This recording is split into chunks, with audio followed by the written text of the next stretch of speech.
Apritada. Apritada ulam namin.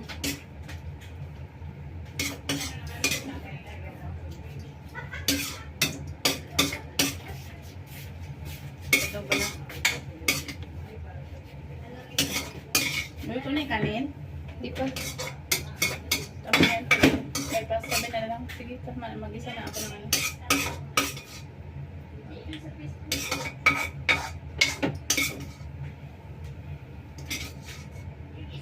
Parang yung pinakita mo sa akin, walang mga carrots.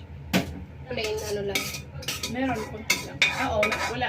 Hindi, yung ganyan talagang tunay, wala talagang Parang ganyan. sauce lang. Mm-mm.